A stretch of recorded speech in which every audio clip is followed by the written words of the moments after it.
मतलब store procedure के साथ अंडरस्कोर 1147 और ब्राउज करके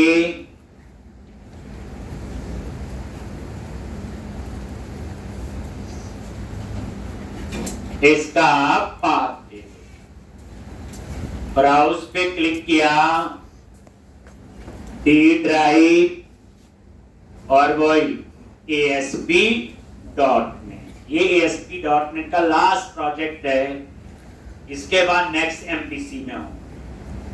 ASP.NET, then click on create और जैसे आप क्रिएट पे क्लिक करो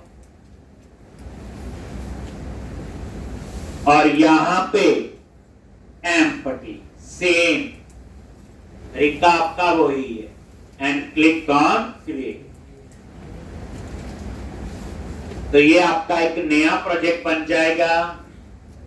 सबसे पहले क्या करें, पहले पिक्चर क्लियर होनी चाहिए। सबसे पहले वेब कॉन्फ़िग फाइल में क्या लिखेंगे, कनेक्शन स्ट्रिंग। फिर कहानी वही, क्या होता है कनेक्शन स्ट्रिंग, क्यों लिखते हैं, क्यों वेब कॉन्फ़िग में लिख रहे, ये सारे आंसर आपको पता होने चाहिए। कोई भी चीज लिखनी है, वे क्यों लिख रही हो, क्या फायदा है, यही 2-4 क्वेश्चन होते हैं। अगर आपको उसका कंसेप्ट पता है तो आता है। ये ना हो कि हाँ जी हमने लिखना ही है, कनेक्शन स्ट्रिंग रूल है, नहीं। तो अब आ जाओ आप लोग web.config। जब मैंने फर्स्ट टाइम करवाया होता है तो पूरा टाइम लगाया होता है, समझाया होता है। तो वेब कॉन्फ़िग फाइल में गए और अब हम वेब कॉन्फ़िग में क्या लिखेंगे, कनेक्शन स्ट्रिंग और सिस्टम डॉट वेब के बाद एक और यहां पे वही सेम कनेक्शन स्ट्रिंग एक। अब कनेक्शन स्ट्रिंग एप्लीकेशन और डाटा बेस सर्वर के बीच में कनेक्शन एस्टैब्लिश करने के लिए एक स्ट्रिंग है, जिसको हम कहां लिखते हैं, web.config फाइल में। क्योंकि एप्लीकेशन सर्वर अलग होता है और डेटाबेस सर्वर अलग होता है, ठीक। तो दोनों के बीच में पहले कनेक्शन एस्टैब्लिश होना चाहिए। उसके लिए हम एक स्ट्रिंग जनरेट करते हैं, उसको कहते हैं कनेक्शन स्ट्रिंग। वेब कॉन्फ़िग में हम इसलिए लिखते हैं कि एक कॉन्फ़िगरेशन फाइल है, इसमें एक जगह लिखेंगे पूरे प्रोजेक्ट में यूज होगा, एक जगह चेंज करेंगे तो पूरे प्रोजेक्ट में चेंज होगा। और जब कभी इस फाइल में चेंज करेंगे और प्रोजेक्ट लाइव है तो मुझे प्रोजेक्ट रिकंपाइल नहीं करना पड़ेगा। ये XML बेस्ड है और XML में भी कंपाइलर नहीं हो। ऐसी कहानी मैंने आपको बताई। मतलब जब भी लिखो 1 मिनट पूरी कहानी सोचो तो फिर तो आपको पता। बाकी तो सिंटैक्स है, सिंटैक्स तो उसे याद होगा जितनी जितनी प्रैक्टिस की। अब यहां पे ऐड नेम और ये CN दे दिया कनेक्शन स्ट्रिंग का नेम, जिससे हम इस कनेक्शन स्ट्रिंग को एक्सेस करेंगे। और उसके बाद connection string server is equal to और यहां पे डाटाबेस सर्वर का नेम। टर्मिनोलॉजी का ध्यान देना थोड़ा, ठीक। डाटाबेस सर्वर का नेम मेरे मशीन पे tab/SQL एक्सप्रेस। देखना हो कौन सा डाटाबेस सर्वर, सर्वर एक्सप्लोरर में जाओ और चेक कर लो। देन डेटाबेस, जो डेटाबेस हमने बनाया था, तो अभी तो एक ही बनाया हमने, एक DB एम्प्लॉई आगे _ 1147 ये डाटाबेस इस नेम से हमने बनाया। उसके बाद विंडो ऑथेंटिकेशन को इनेबल करने के लिए integrated security is equal to true. Window authentication को इनेबल करने के लिए integrated security true.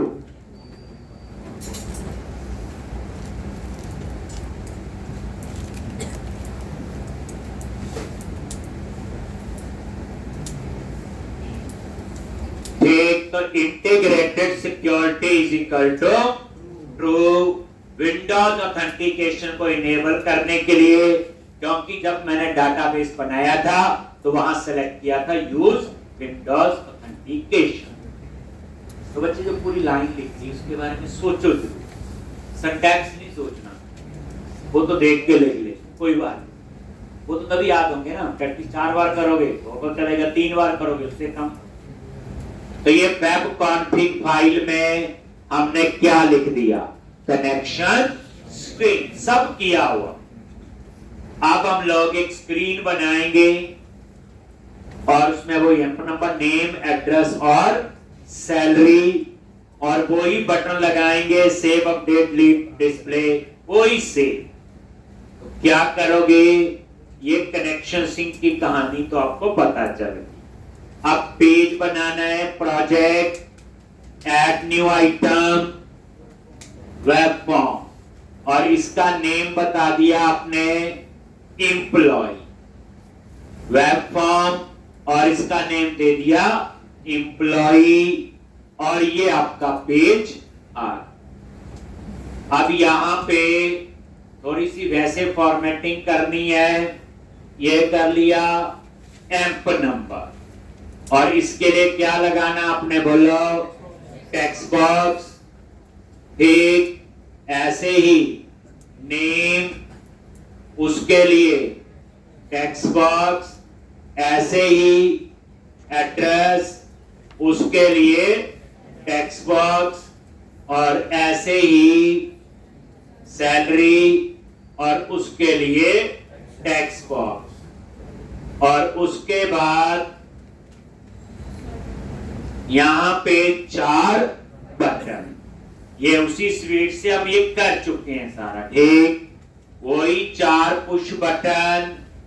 First button की प्रॉपर्टीज में गए, टैक्स से। सेकंड वाले बटन का टैक्स क्या, अपडेट। थर्ड वाले का डिलीट, और लास्ट है डिस्प्ले। ठीक, सॉरी फॉर्मेटिंग वो आप यहां से भी कर सकते हैं, वैसे हम ऐसे कभी करते नहीं है, ना ही करना चाहिए। इसे कहते हैं इनलाइन सीएसएस। कभी भी आप इनलाइन सीएसएस, इनलाइन जावास्क्रिप्ट और इनलाइन क्वेरी, तो बड़ी डांट पड़ती है। इनलाइन क्वेरी कभी बताएगी, एक कितनी बुरी चीज है वो। चलो पढ़ ली, अच्छी बात। अब हम क्या करेंगे, सबसे पहले डाटाबेस का कनेक्शन एस्टेब्लिश करेंगे इस पेज पे। वेब कॉन्फ़िग में तो कनेक्शन सिंक लिखा है, बच्चे बड़े आराम से समझ के कहानी की तरह, बस आप ऐसे याद रखो कि हम रोज एक मूवी देखने जाते हैं या एक शो है जो 1 घंटे का, वो याद, ये तो याद रख लोगे। और ये सिंपल फंडा बच्चे, जॉब करोगे ना, जहां पे आपको जब काम मिलता है तो स्टोरीज में मिलता है। जितनी छोटी स्टोरी होगी प्रोजेक्ट उतना ही सक्सेसफुल होगा, और जितनी बड़ी स्टोरी होगी और प्रोजेक्ट उतना सक्सेसफुल नहीं होगा। स्टोरी बोले तो कहते हैं जी आपने तो आज लॉगिन पे काम करना है, दैट इज स्टोरी। लॉगिन में क्या होगा, यूजर नेम, पासवर्ड, बटन, जो भी होगा। दूसरे बच्चे को होगा तूने रजिस्टर पे काम करना है, तूने चेंज पासवर्ड पे करना है, एक तूने एम्प्लॉय के फॉर्म पे करना है, ऐसे ये क्या होती है सारी स्टोरी। तो मेरा मतलब कहने का, क्योंकि ऐसे तो हम कंफ्यूज हो जाएंगे अगर आप कोड मारेंगे नहीं। आप सिंपल समझो कि हाँ इसका फ्लो ये है, यहां यहां मैंने ये चीज लिखी और ये चीज मैंने क्यों लिखी, ये आपको पता होना चाहिए। सिंटैक्स को मैं कभी नहीं कहता, हमने इतनी चीजें हमने पढ़नी, हमें नहीं होंगे, इंसान ही हम लोग, कहां से याद होंगे, जितनी मर्जी प्रैक्टिस करते रहो। ठीक, इसलिए आप सिंटैक्स वाइज कोई बच्चा अगर हो वो हो जाएंगे, आप ऑलरेडी सिंटैक्स नहीं मुझे याद हो रहे, बाकी तो सब ठीक है। कंसेप्ट याद होना चाहिए, सिंटैक्स की आपको जरूरत नहीं। जैसे अब इस पेज पे डबल क्लिक किया, पेज लोड में आ, और यहां पे आप ऊपर नेम स्पेस ऐड कर लो, ला जी, तो नया पढ़ लेते हैं कुछ। यहां पे एसक्यूएल कनेक्शन, मेरे को नहीं पता इसका नेम स्पेस क्या है, मुझे नहीं याद आ रहा, बट मुझे क्लास का पता था कि मुझे SQL सर्वर के साथ कनेक्शन बनाना है तो कौन सी क्लास यूज करनी है, मैंने एसक्यूएल कनेक्शन, बट मुझे ये नहीं पता ये क्लास किस नेम स्पेस में, मैंने लिख दिया नाम सीधा है। अब वो एरर दे रहा है, आप क्या कर रहे हो, इस पे माउस लेके गए, ये देखो ये एक ड्रॉप डाउन लिस्ट लगा हुआ नीचे, ध्यान से आ गया, और यहां लिखा हुआ यूजिंग system.data.sql क्लाइंट, ये नेम स्पेस है और आगे एम्प्टी कर्ली ब्रैकेट लगी है। आप ये सेलेक्ट करो, वो देखो हट गई एरर, और ऊपर भी नजर मारो और ये ऐड भी दो। तो कई बार हमें नेम स्पेस याद होगा वो कर लेंगे, क्लास याद नहीं है, कई बार क्लास याद है तो वहां से नेम स्पेस ढूंढ लेंगे, मतलब कोई रट्टा नहीं मारना, मतलब कहने का ये। तो ये देखो आ गया, ये देखो दोबारा से मैंने लिख दिया एसक्यूएल कनेक्शन, इसके स्पेलिंग भी थोड़े आगे पीछे होंगे तो भी कोई नहीं। अब मुझे इसका नेम स्पेस नहीं याद आ रहा है, क्या करो, mouse select using system.data.sql client, इसको नया सीख लो, हो गया। आगे ऑब्जेक्ट का नेम, आगे न्यू, आगे क्या ये उस क्लास का कंस्ट्रक्टर, न्यू के बाद क्लास का कंस्ट्रक्टर कॉल होता है। कंस्ट्रक्टर क्या होता है, सेम नेम क्लास नेम, एक मेथड होता है जिसके पीछे ब्रैकेट लगती है। और एसक्यूएल कनेक्शन क्लास हम क्यों पढ़ रहे हैं कोई पूछे तो आपका आंसर होगा ये माइक्रोसॉफ्ट सीक्वल सर्वर के साथ कनेक्शन एस्टैब्लिश करने के लिए, बस आ गया आंसर, इसमें क्या है, तो बड़ी चीज थी नहीं। अब आ जाओ पेज लोड, जैसे आप इस पेज पे आओगे ये पेज लोड इवेंट फायर होगा, ठीक। बाकी क्लास के बारे में पढ़ना है तो F12 प्रेस करो, अपने आप बता देता है। ये सीड क्लास है, बता चुका हूं, जिन क्लासेस को आप इनहेरिट नहीं कर सकते वो होती हैं सीड क्लास। तो F12 आप करते रहा करो, ठीक। अब मैं रोज ही थोड़ा करूंगा, जो आ गया। अब पेज लोड में आ जाओ, सबसे पहले कौन डॉट कनेक्शन स्ट्रिंग, अब ये लाइन क्या काम करेगी, how to read connection string from web config file. अब वेब कॉन्फिग फाइल से कनेक्शन स्ट्रिंग रीड करना है तो कैसे रीड करोगे, तो मुझे उसके लिए याद आ गया, उसके लिए एक नेम स्पेस है। अब मुझे नेम स्पेस याद आ गया, लो यूजिंग सिस्टम डॉट कॉन्फ़िगरेशन आ गया, मुझे क्लास का नेम नहीं याद आया इस बार, तो मैंने क्या किया, ऊपर नेम स्पेस ऐड कर दिया यूजिंग सिस्टम डॉट कॉन्फ़िगरेशन, और यहां बता दिया कौन सी क्लास है, कॉन्फ़िगरेशन मैनेज, ठीक। और ये कॉन्फ़िगरेशन मैनेजर जो है इस पे F12 प्रेस करो, ये देखो ये स्टैटिक क्लास है, ऑब्जेक्ट बनाने की जरूरत नहीं है। क्लास का नेम डॉट क्या आएगा, कनेक्शन स्ट्रिंग, और सी एंड की का नेम डॉट कनेक्शन स्ट्रिंग, ये लो। अब यही सेम चीज समझाने में पूरा लेक्चर लगाया था, याद है? हाँ, मैं तो दोबारा समझा दूंगा, मुझे क्या बेइज्जती आपकी होगी। लो, बॉन्ड डॉट कनेक्शन सिंक, और ये स्क्वायर ब्रैकेट में क्योंकि मल्टीपल कनेक्शन हो, मल्टीपल डाटाबेस हो, तब जरूरत होती है, अभी तो एक ही है। और डॉट कनेक्शन सिंक प्रॉपर्टी से उसका कनेक्शन सिंक ही उठाए, लेकिन अभी भी कनेक्शन नहीं बना। अब हम कनेक्शन को ओपन करेंगे, लेकिन पहले चेक लगाएंगे कनेक्शन स्टेट। एक कनेक्शन क्लोज है तभी कनेक्शन को ओपन करे, नहीं तो ये बार बार कनेक्शन ओपन करेगा। और हमें पता है ये वेब एप्लीकेशन है, इस पेज को तो कितने लोग एक्सेस करके बैठे होंगे, सबके लिए कनेक्शन ओपन होगा, तो हमें कनेक्शन पूलिंग की प्रॉब्लम आ सकती है। ट्रैफिक बढ़ेगा कनेक्शन का, क्या करोगे? एंटर प्रेस किया, नीचे आगे, ये सब कर चुके हैं। इफ बॉन्ड डॉट स्टेट, ये कनेक्शन स्टेट, अब मुझे नहीं याद आया आगे स्टेट है वो किस टाइप का है। आप क्या करो, ये देखो, इस पे माउस लेके गए और यहां आगे लिखा आ रहा है कनेक्शन स्टेट, समझ गए? राइट हैंड साइड पे जो वेरिएबल है वो किस टाइप का होगा? Connection state type. इतनी चीजें याद रख सकते, पॉसिबल नहीं, समझना पड़ेगा।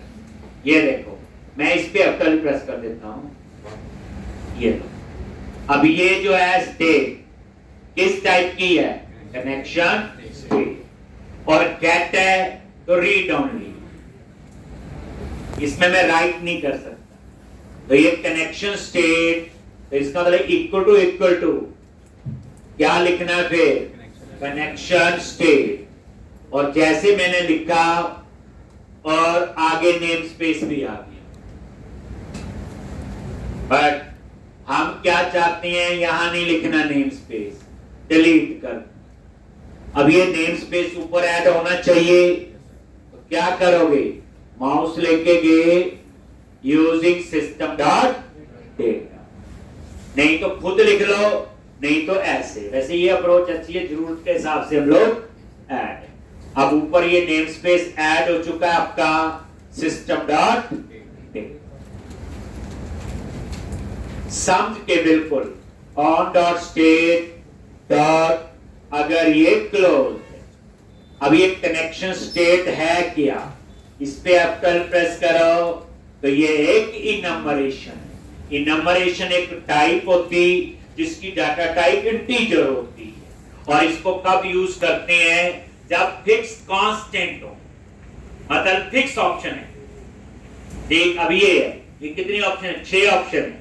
हम आपको इन 6 में से ही कोई चूज करना है, 7th नहीं आप इसमें अपनी मर्जी से चूज कर सकते। ये बड़ी यूजफुल है, प्रोजेक्ट में भी यूज होती है। अगर ये क्लोज है देन ऑन डॉट ओपन।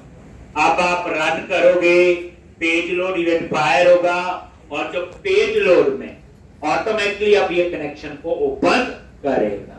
अगर कोई एरर होगी, कौन डॉट ओपन पे ये एरर देगा। देखो बच्चा, मैं इसी स्पीड से करवा रहा हूं, ये पहले कर लिया, अब तो छोटा मोटा कोई डाउट है वो क्लियर होना चाहिए। अब आप इसे रन करो और ये देख सकते।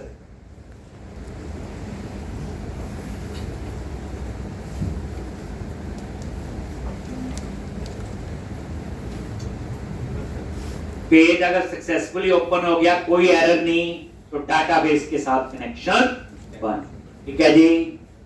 अब हम लिखेंगे सेव का कोड। कौन सा? जो टेक्स्ट बॉक्स में डेटा फिल करे वो डाटाबेस में सेव होना चाहिए। तो क्या करोगे? सेव बटन पे डबल क्लिक करो, सीधा आपका वो बटन का क्लिक कर। क्या लिखना है यहां, जल्दी बोलो। CMD SQL command. बताइए ये क्लास किसके लिए होती है? डेटा मैनिपुलेशन के। CMD is equal to new SQL command. एक अब यहां पे क्या लिखेंगे, cmd dot command text cmd dot connection, 2 लाइनें लिखते हैं। बट आपका आप बैठे बैठे एक्सपर्ट हो गए, आप एसक्यूएल कमांड पे F12 प्रेस करो, ये कंस्ट्रक्टर है। अभी ये वाला यूज हो रहा है, यहां कितने हैं, 4 है, तो यहां पे मैं यूज करूंगा थर्ड, कमांड टेक्स्ट और कनेक्शन, ये वाला। ये क्या, constructor overloading, same name different parameter. इसका मतलब क्या हुआ, यहां पे स्टोर प्रोसीजर का नेम दे दिया इंसेम, that is command text, comma ये कौन दे दिया।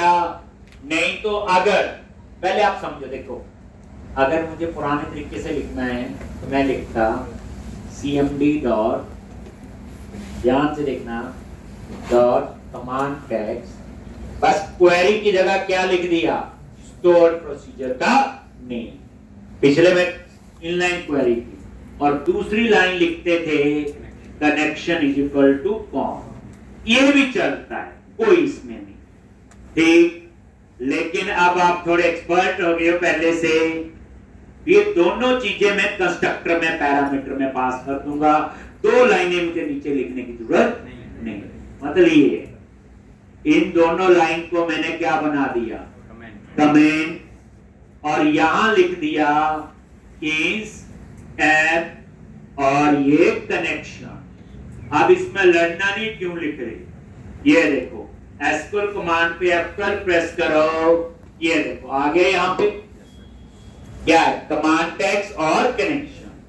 बात वही है, जो 2 लाइन नीचे लिखनी थी वो मैंने लाइन ऊपर ऐड।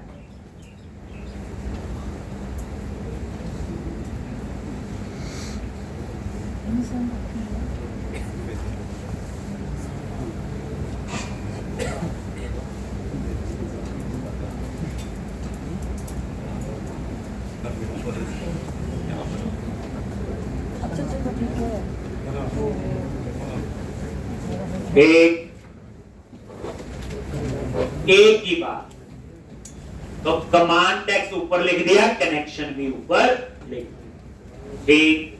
ऐसे लिख सकते हैं, उसमें भी लिख सकते हैं, ठीक। अब उसके बाद एक लाइन बचे एक्स्ट्रा लिखनी जो पहले नहीं थी, कमांड टाइप, और यहां पे command type dot store procedure. इसको कैसे पता चलेगा कि इंसेम स्टोर प्रोसीजर है, टेबल का नेम है या क्वेरी। आप बोलोगे पहले तो नहीं लिखा, क्योंकि बाय डिफॉल्ट जो कमांड टाइप होती है वो होती है टेक्स्ट, इसलिए हमें वो लिखने की जरूरत नहीं। ये देखो कमांड टाइप पे F12 प्रेस किया, क्या ये इनमरेशन, और इसमें 3 ऑप्शन है, क्या है, टेक्स्ट, स्टोर प्रोसीजर और टेबल। तो अगर पूछना दो तो बाय डिफॉल्ट टेक्स्ट, इसलिए इनलाइन क्वेरी जो हम कर रहे थे मैंने लिखा तो बाय डिफॉल्ट टेक्स्ट, लेकिन आज स्टोर प्रोसीजर है तो ये ऑप्शन मैं यूज करूंगा। अगेन enum यूज हो गया, और ये किस नेम स्पेस में, सिस्टम डॉट डेटा, जो ऊपर एडेड है। लो एक, अब आप बोलो नहीं ये कमांड टाइप यही लिख दो कंस्ट्रक्टर में, तो ये तो आप माइक्रोसॉफ्ट से पूछना, उन्होंने जैसा कंस्ट्रक्टर बनाया था वो मैंने पास कर, नहीं ऑप्शन तो हम क्या करें, लड़ थोड़ी सकते हो। ठीक, तो आपको ऐसे ही लिखना है। ठीक, तो आप लिख लो, 2 चीजें चेंज होंगी, जहां क्वेरी थी वहां स्टोर प्रोसीजर, और एक एक्स्ट्रा लाइन बतानी पड़ेगी, that is command type. Again command type क्या है, इनमरेशन। ठीक, इनम जो बड़ी यूज होता है, ठीक, अभी आगे आगे देखना क्या क्या यूज होता है, सुना हुआ आपने सब है, पर कितना सुना हुआ उस पर वेरी करता है। उसके बाद पैरामीटर, बाकी कहानी बच्चे पुरानी, parameter add with value eno, और ये एम्प नंबर कहां से आएगा, टेक्स्ट बॉक्स 1 डॉट टेक्स्ट। अब ये ENO आपने ऐसे नहीं कुछ भी लिख देना, ये पैरामीटर का नेम है और ये पैरामीटर एग्जिस्ट करता होना चाहिए इस स्टोर प्रोसीजर के अंदर जो हमने कल बनाए। अगर वहां आपने मान लो एप नंबर रखा है तो यहां पे एप नंबर लिखना पड़ेगा। तो स्टोर प्रोसीजर में जाके पहले चेक कर सकते हैं। नहीं याद आ रहा है, सर्वर एक्सप्लोरर में गए,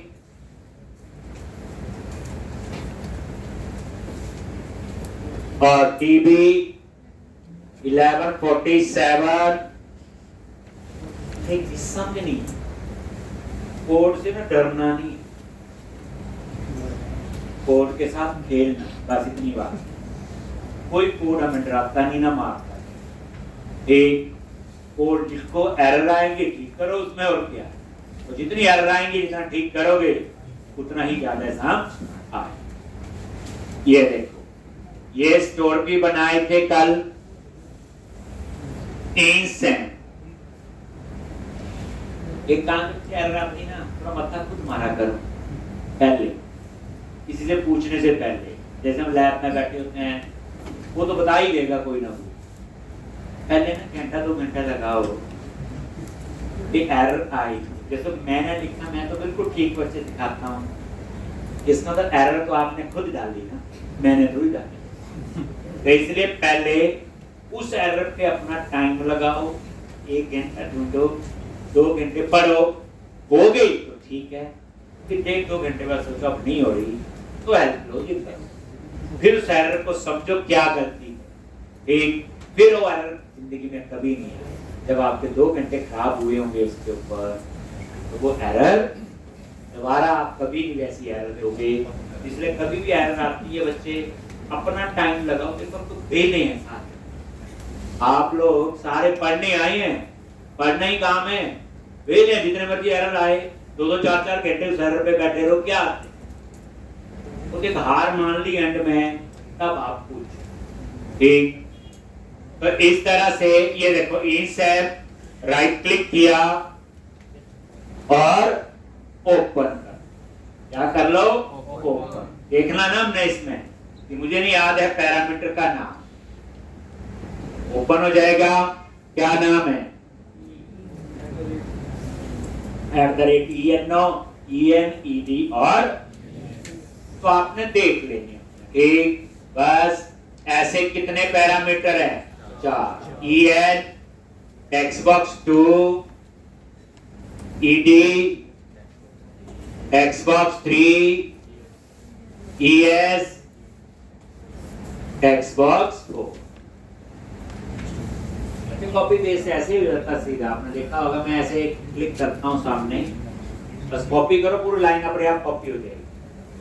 ये नहीं करना है, ये पहले सेलेक्ट करना, ये पुराना जमाना हो गया, फिर कॉपी करो फिर पेस्ट करो, जैसे हम करते हैं। आपने देखा नहीं मैं कैसे करते थे, ये लाइन करनी ना कॉपी, ये देखो भाई लाइन के आगे चाहे यहाँ कर्सर रख दो चाहे यहाँ पे, एक Ctrl+C Ctrl+V, एक काम करते थे। देखो देखो डेवलपर को बेचारे को जो चीज समझने वाली है उस पर टाइम लगाए ना, इन चीजों पे कॉपी पेस्ट पे टाइम लगाए वो तो गलत बात है ठीक।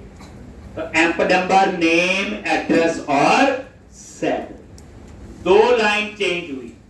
स्टोर प्रोसीजर का name in command text and command type, बाकी पुराना कोड देख लो, cmd dot execute non query, cmd dot dispose, और उसके बाद टेक्स्ट बॉक्स क्या होनी चाहिए?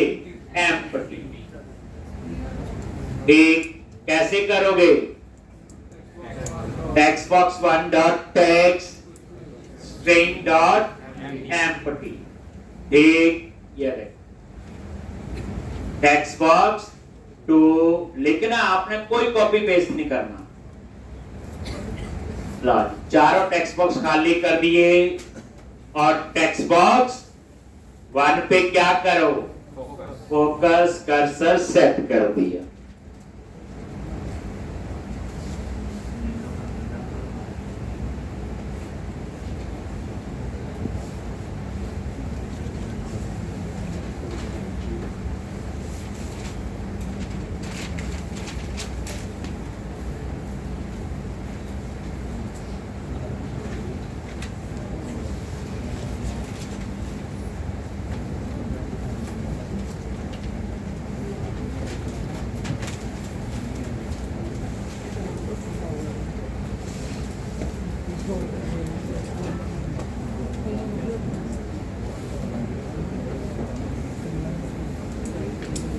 ठीक, अब आप इसे रन करो और ये क्लियर का कोड है। ठीक है जी।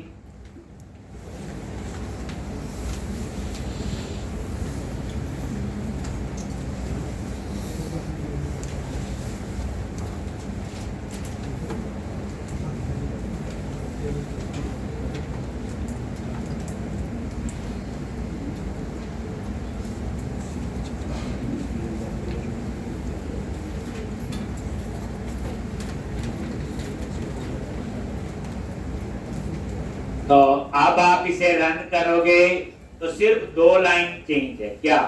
कमांड टेक्स्ट और कमांड टाइप। वो भी बड़ा चेंज नहीं है, जहां क्वेरी थी वहां स्टोर प्रोसीजर और एक एक्स्ट्रा लाइन आपको लिख। ठीक है जी। रन करके एक बार देख लो, बस काम वही होगा जो पहले हो रहा था, बट अब कैसे हुआ ये लॉन्च। यहाँ पे एप नंबर, नेम, एड्रेस और सैलरी, सेव पे क्लिक किया, सेव हो गया। हुआ कैसे? स्टोर प्रोसीजर से, बस इतना फर्क है। अब हम लिखेंगे डिस्प्ले का कोड। तो बताया था आपको क्या करना उसमें। एक क्या करोगे? लिस्ट बॉक्स कंट्रोल लगाएंगे जहां हमने डिस्प्ले करना है। पहले ये लिख लिया, तो ये आपका आ गया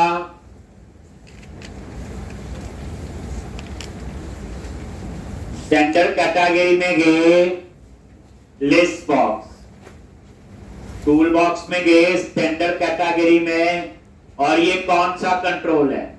लिस्ट बॉक्स, ये वाला लिस्ट बॉक्स। इसमें 2 ही मेंबर हो सकते हैं, 1, 2 से ज्यादा नहीं। अगर 2 से ज्यादा चाहिए हो तो आगे कुछ और पढ़ेंगे हम लोग, टेबल वगैरह, तब आपको बताएंगे। अब आप क्या करो, डिस्प्ले बटन के क्लिक में टेबल से डाटा फेच करना है और लिस्ट बॉक्स में डिस्प्ले करवाना है। पहले अपने आप को समझाना है क्या करना आगे। एक तो डिस्प्ले बटन पे डबल क्लिक किया, अब फिर SQL command cmd is equal to new, और यहां पे स्टोर प्रोसीजर का नेम है स्पैम, और ये कहां पे एग्जीक्यूट होगा? कनेक्शन दे दिया। और उसके बाद cmd डॉट कमांड टाइप और command type dot store procedure. इसमें कोई पैरामीटर नहीं है, तो cmd dot parameter dot add with value लिखने की जरूरत नहीं। प्रैक्टिस आप साथ साथ करते जाना, सब सिंटैक्स सब पता चल जाए। अब इस क्वेश्चन में देखा जाए 99% पुराना है, सिर्फ 2 लाइन है, एक डिस्पैम और एक। अब इसमें कोई पैरामीटर नहीं है तो नहीं पास करेंगे। और यहां पे रिजल्ट के लिए क्या यूज करना है? एसक्यूएल डेटा रीडर और cmd dot execute reader. Execute reader क्या करता है? इस क्वेरी को एग्जीक्यूट करेगा, इस स्टोर प्रोसीजर को एग्जीक्यूट करेगा, और इसके अंदर क्वेरी है सेलेक्ट। सेलेक्ट का मतलब होता है टेबल से डाटा फेच करना। पहचान याद रख लो, सेलेक्ट लिखा है तो इसको डेटा रीडर चाहिए। सेलेक्ट का मतलब होता है टेबल से डाटा फेच करना।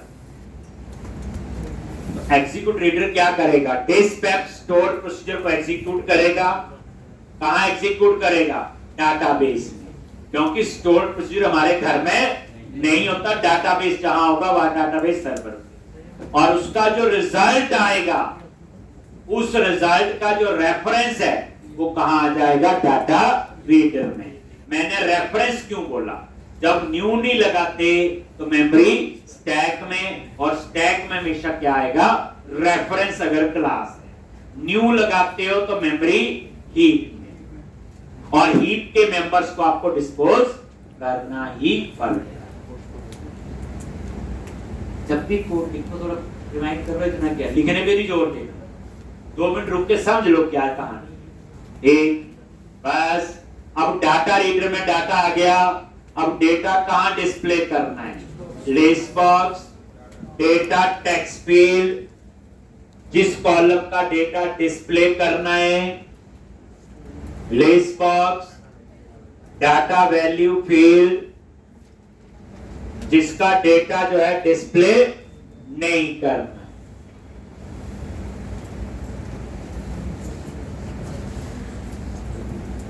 डाटा टेक्स्ट फील्ड और डाटा वैल्यू फील्ड, ठीक।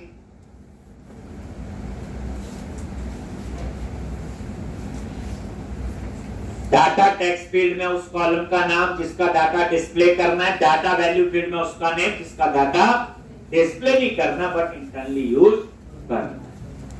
डेटा कहां से आएगा? डाटा सोर्स टीआर, और डाटा आता नहीं है। डेटा कब आएगा? जब डेटा बाइंड लिखोगे, और उसके बाद you must close the data reader और cmd.dispose।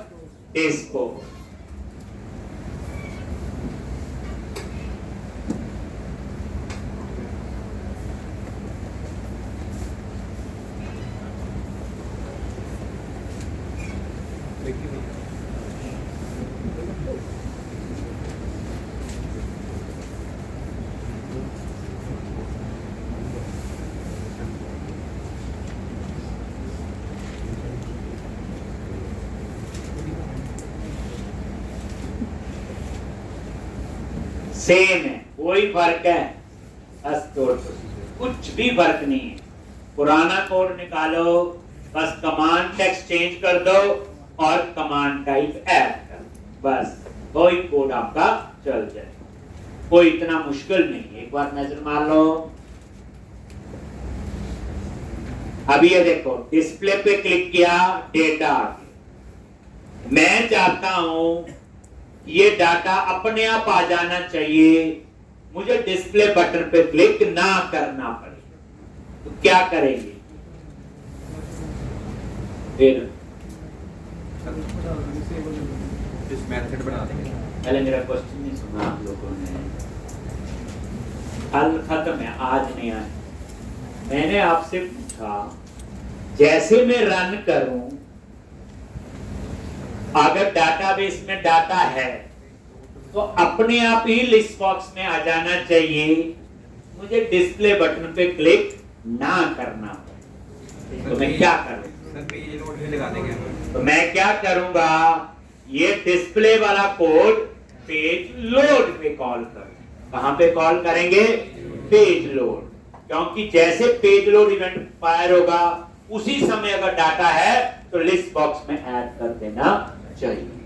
तो किसी कोड को कॉल करना है तो कॉपी पेस्ट नहीं, हम क्या बनाते हैं? उसका मेथड। तो इसका मेथड बना लेंगे डिस्ट्रैक्ट।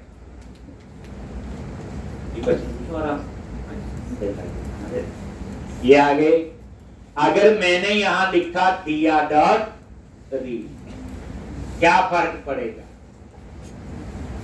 पड़ेगा कि नहीं? पहले बताओ।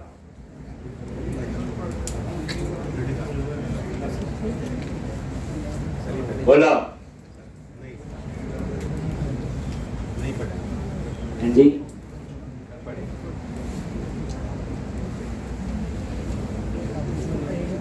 पहले सारे स्पेक्स वाले बोले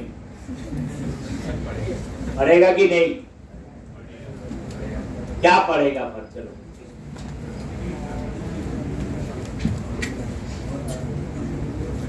चेक करेगा कि डाटा है।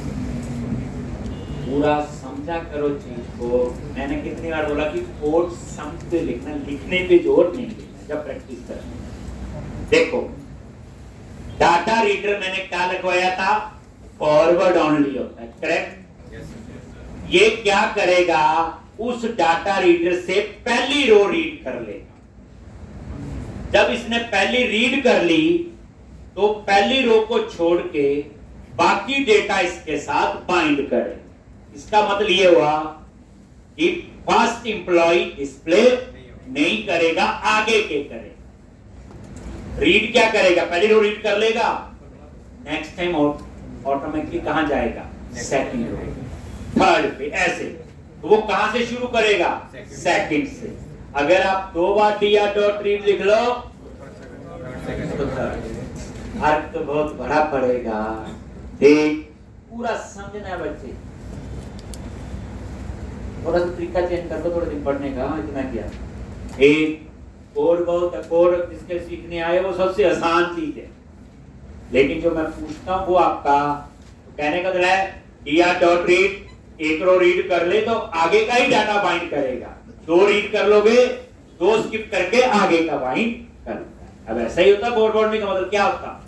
इतना जोर जोर से आपने किसी को बोला कि डाटाबेस से डाटा एक्सेस करने की सबसे फास्टेस्ट अप्रोच है एस्को डाटा रीडर, क्योंकि वो फॉरवर्ड फॉरवर्ड अपने को तो समझाए, एक वो सबसे इंपॉर्टेंट है, दूसरे को तो समझा लेंगे हम लोग क्या होता है। ठीक है जी, चलो अब आप इसका बना लो मेथड। सेलेक्ट किया, एडिट, रिफैक्टर, एक्सट्रैक्ट मेथड।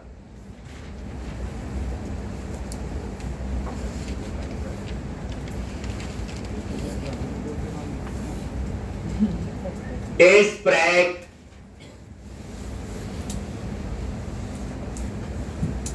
डिस्प्रेक,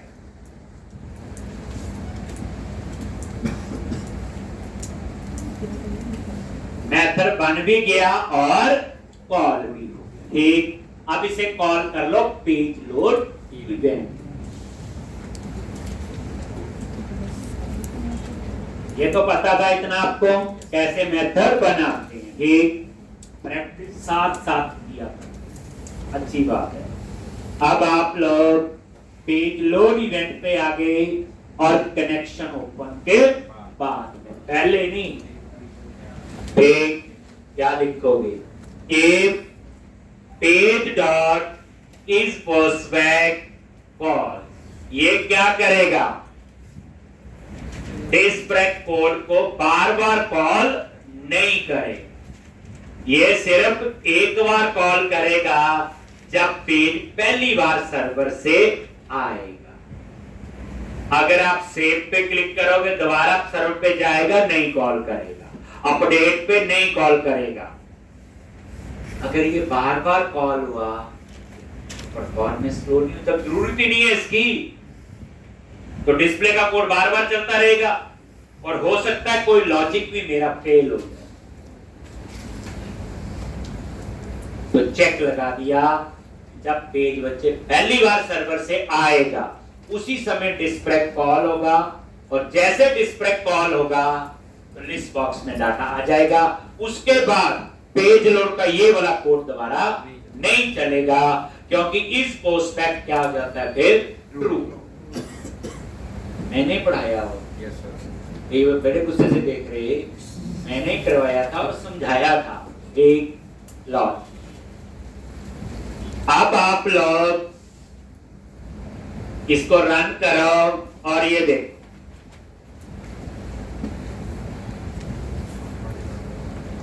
आ गया, अपने आप आ गया, मुझे डिस्प्ले पे क्लिक नहीं करना।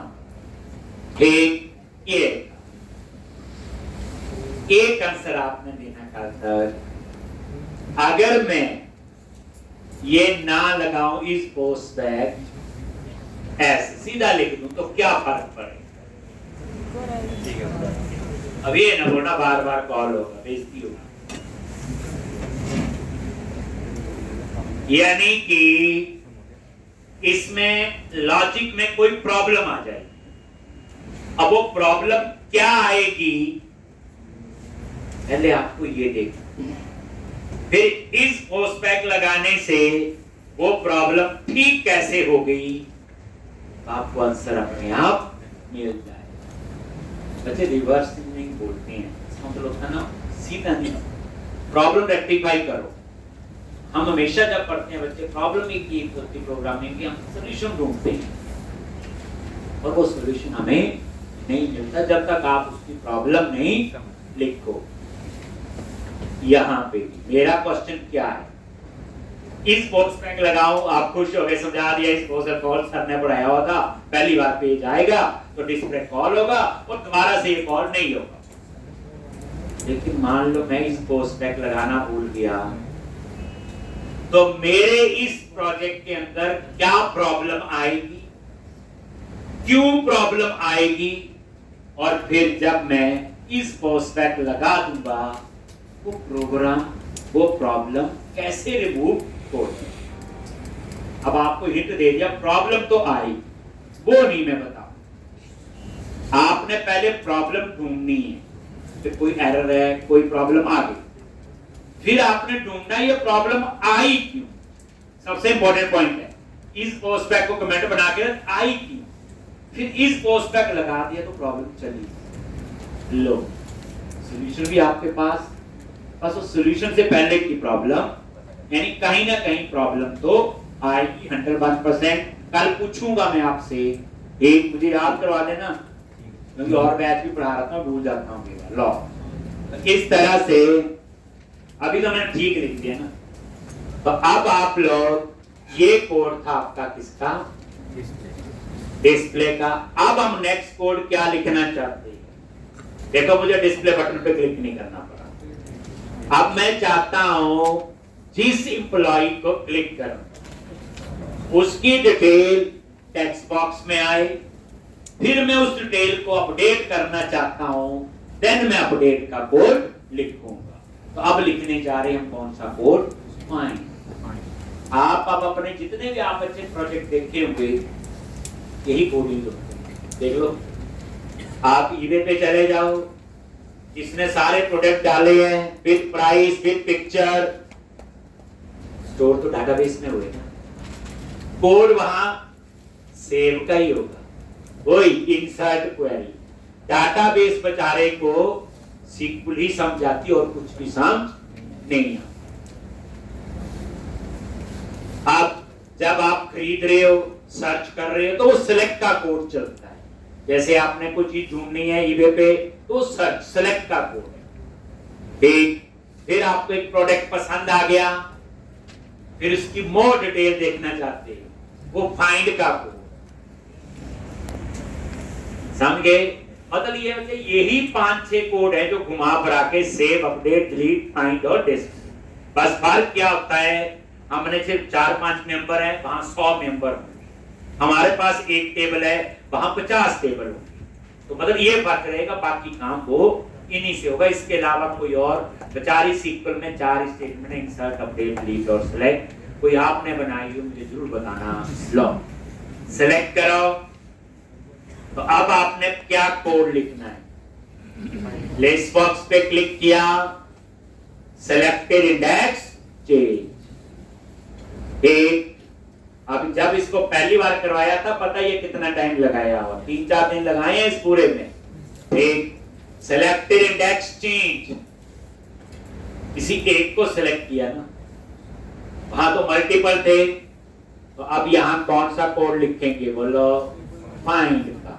लो जी, न्यू, अब आप पढ़ चुकी है कंस्ट्रक्टर यूज करने की, तो स्टोर प्रोसीजर का नेम क्या है, फाइंड है, और ये कौन, फिर उसके बाद cmd डॉट कमांड टाइप, और कमांड टाइप भी है कि नंबरेशन है, पढ़ते समझो हर एक चीज तो क्या है।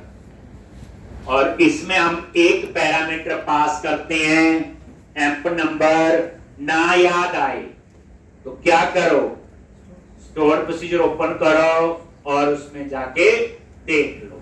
सेलेक्टेड वैल्यू क्या करेगा, जो लिस्ट बॉक्स में डाटा वैल्यू फील्ड में दिया हुआ, और डाटा वैल्यू फील्ड में क्या दिया था, एम्प नंबर। अब समझ आ गया होगा कि डाटा वैल्यू में एम्प नंबर ही रखते हैं, उसे हम स्क्रीन पे डिस्प्ले नहीं करते, और एम्प नंबर आपका प्राइमरी की है। नेम तो कईयों का सेम हो सकता है। अगेन है तो फाइंड के अंदर भी सिलेक्ट स्टेटमेंट है, जब भी सिलेक्ट है तो क्या लिखना, एसक्यूएल डेटा रीडर और cmd डॉट एग्जीक्यूट रीडर। अब हमें पता है इस डाटा रीडर में एक ही रो आएगी,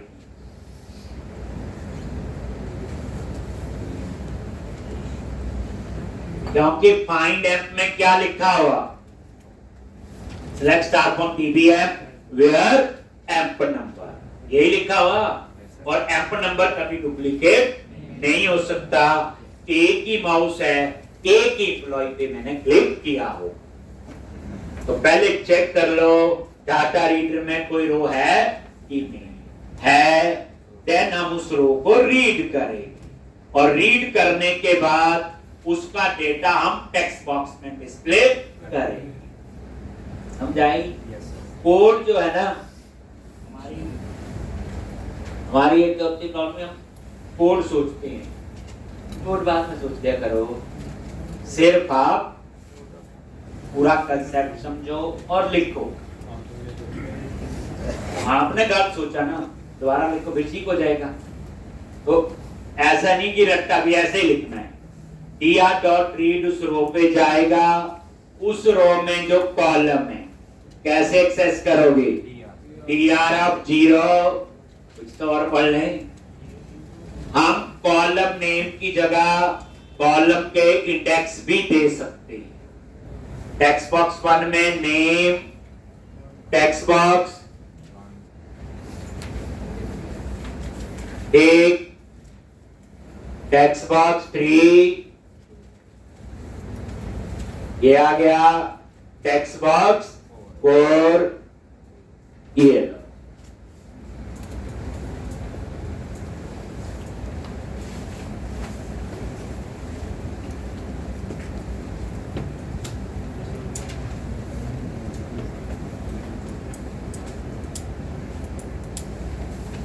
यानी कि 0, 1, 2, 3 की जगह हम कॉलम के नेम दे सकते हैं, जैसे लास्ट में लिखा था।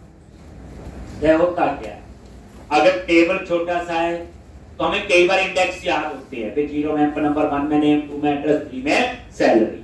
तो मैंने इंडेक्स लिख दिया। एरे का इंडेक्स हमेशा 0 से शुरू होता है, तो जो पहला कॉलम है वो 0 ही होगा। तो एम्प नंबर होगा 0 पे, 1 पे नेम, 2 पे एड्रेस, 3 पे सैलरी। आप इसकी जगह कॉलम का नेम भी लिख सकते हो, देखो ऐसे तब भी चलता है, वो तो बताया ही। कई बार टेबल बड़ा है तो इंडेक्स नहीं याद होंगे, तो आप लोग कॉलम के नाम लिख।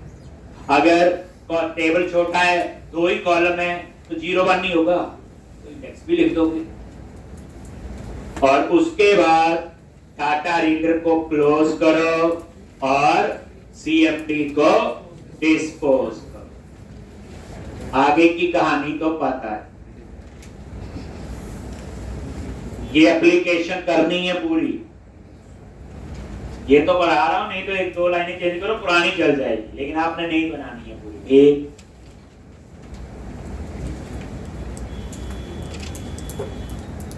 पहली बार कितना मुश्किल लगता, पहले दिन तो वेबकॉन भी मुश्किल लगी थी, अब आसान हो गई होगी। तो पहली बार जब हम कोई भी कोड है बच्चे, मैं ऐसा कोड नहीं कराता जो कभी यूज नहीं हो, तो फिर कोई फायदा ही नहीं पढ़ने का। अगर हम उसे प्रोजेक्ट में नहीं यूज करें, एप्लीकेशन में नहीं यूज हो रहा है और पढ़ के बैठ गए, तो भूल ही जाएंगे आप लोग। जब आप उसे यूज करोगे चीजों को, तो फिर ऑटोमेटिकली आपको याद ही रहेगी। अब आप लोग ये देखो, तो ये क्या करेगा, टेक्स्ट बॉक्स के अंदर डेटा डिस्प्ले करेगा।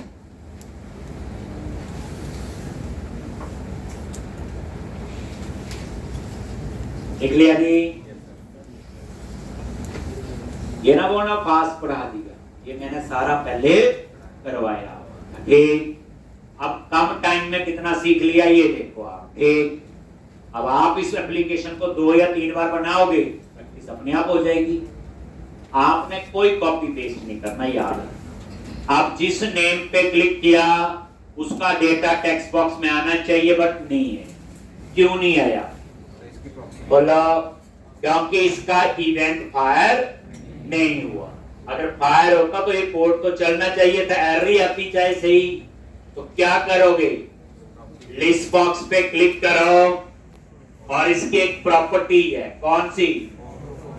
Enable auto post back. यहां से भी कर सकते हैं, वो तो पता ही है प्रॉपर्टी विंडो में जाके। Set the auto post back property to true to fire the events except the button. करवाया था मैंने, यहां से कर दी। एक ही बात है, लिस्ट बॉक्स पे ऊपर गए और ये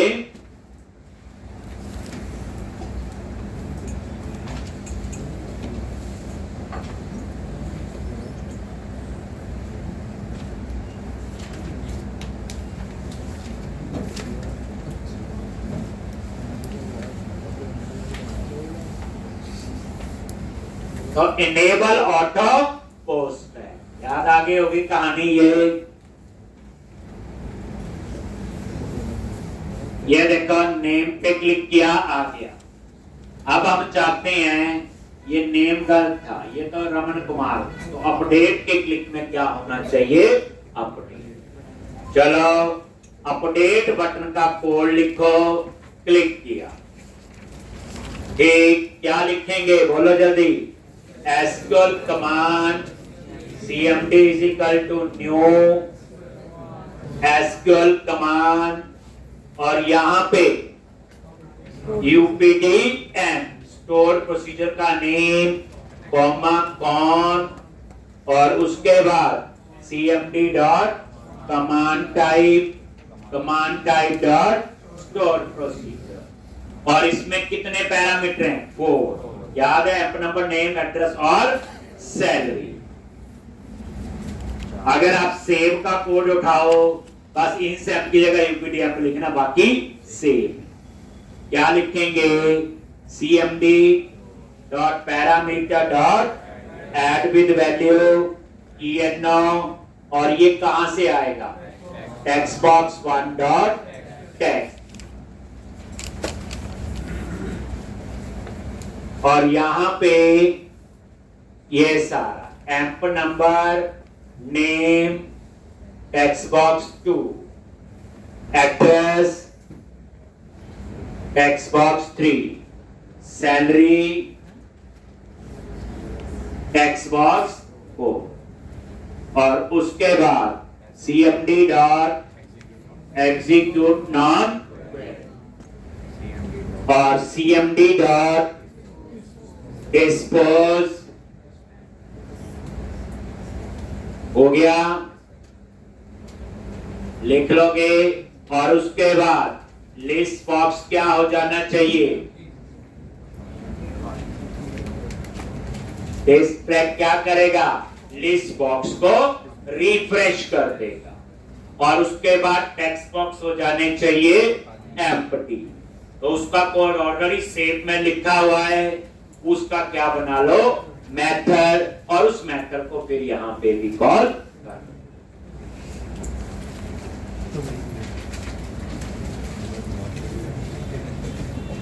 तो कितनी जल्दी सीख लेते हो आप लोग। आज जाके करना पूरी प्रैक्टिस, कल तो और मजेदार। लॉगिन बनाएंगे, लॉगिन चेक स्टोर भी कॉल करेंगे, उसमें कहानी थोड़ी अलग होगी क्योंकि उसमें थोड़ी ज्यादा लाइन का कोड है ना स्टोर प्रोसीजर। कैसे वैल्यू रिटर्न करता है, कैसे वैल्यू एक्सेस करनी है, तो कल तो उस पे काम होगा।